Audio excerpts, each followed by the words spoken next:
Don't forget, you can reach the latest episode of Potomac Watch anytime. Just ask your smart speaker, play the Opinion Potomac Watch podcast. From the opinion pages of the Wall Street Journal, this is Potomac Watch. Welcome back. Turning now to New Mexico. On Friday, Governor Michelle Lujan Grisham issued a public health order that she says is aimed at reducing gun violence and illegal drug use in Albuquerque and Bernalillo County. Here's a quote from the governor. As I said yesterday, the time for standard measures has passed, and when New Mexicans are afraid to be in crowds, to take their kids to school, to leave a baseball game, when their very right to exist is threatened by the prospect of violence at every turn, something is very wrong. So, Kim, this order says that it is a ban on open and concealed carry in Albuquerque and Bernalillo County for 30 days. What do you make of this? Yeah, this is absolutely nuts. The way that they have put this is obviously they are using this as a, quote, public health emergency to otherwise get their long desired gun restrictions in place. By the way, this is something that some people have been demanding that Joe Biden do as well at a national level. But it essentially says that you can't possess a firearm either openly or concealed within cities or counties that have averaged more than a certain number of violent crimes per 100,000 residents per year since 2021.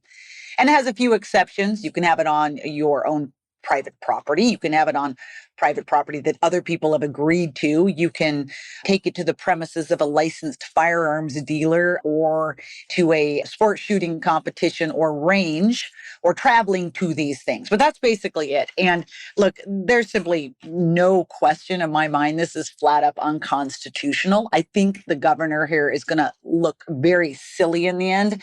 There are already lawsuits being filed, and I would wager that this thing gets struck down in a nanosecond. But that might be a good thing. Maybe a little warning to other Democrats that this is not a place to go. What's also fascinating about this, Alicia, is that the Bernalillo County Sheriff and I believe the Albuquerque police chief are both saying that they are not going to enforce this order. The sheriff saying explicitly that it is unconstitutional. And to give a little bit of a flavor of it, I mean, here's a piece of the order. It says, whereas gun violence and drug abuse currently constitute statewide public health emergencies, therefore, no person other than a law enforcement officer or licensed security officer shall possess a firearm, either openly or concealed, within cities or counties averaging 1,000 or more violent crimes per 100,000 residents per year since 2021. And Alicia, I'm starting to wonder whether Kim is right here, that this is just going to show the governor to not know the Constitution, not know her legal limits, if this gets struck down by the courts very quickly, which I suspect that it probably will. And also the fact that the law enforcement officers in those areas are saying outright that they don't think it's legal and they don't have any intention to enforce it. Right. So I think this is just progressive governance case in point. A lot of progressives, or Joe Biden included, they do something illegal. They know that it's illegal. But in one case, in this case, it's actually an end around of the legislature. They couldn't probably even get passed in New Mexico's Democratic legislature. And of course, it would be separately unconstitutional under the U.S. Constitution as a violation of the Second Amendment right, and openly flouts the court's Brune precedent from 2022.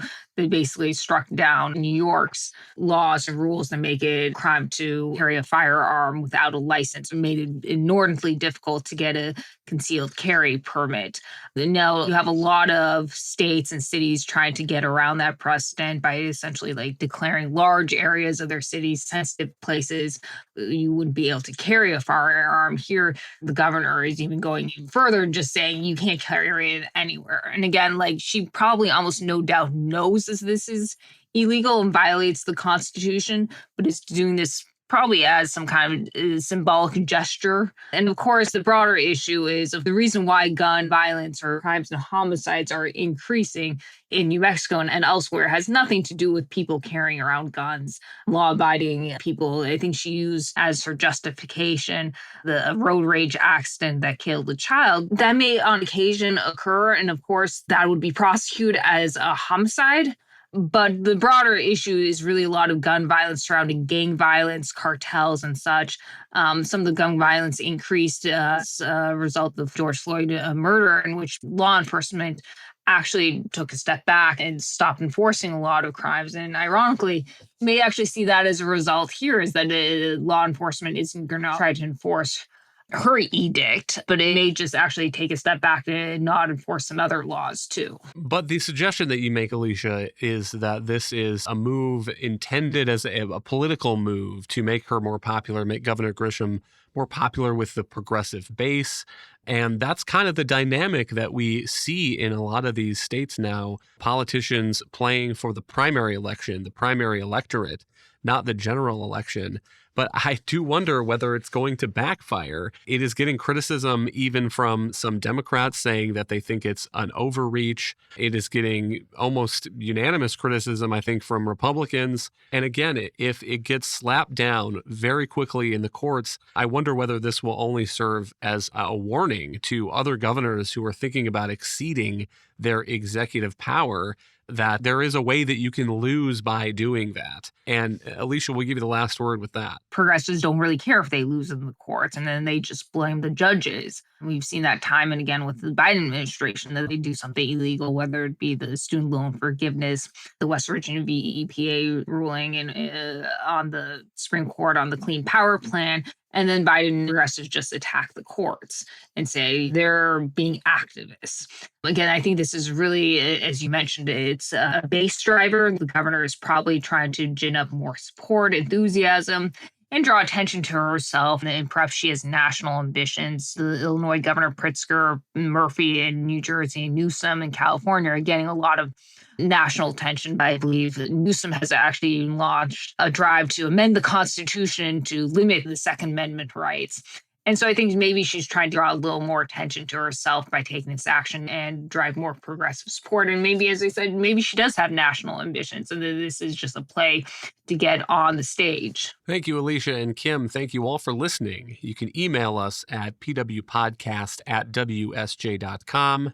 If you like the show, please hit that subscribe button, and we'll be back tomorrow with another edition of Potomac Watch.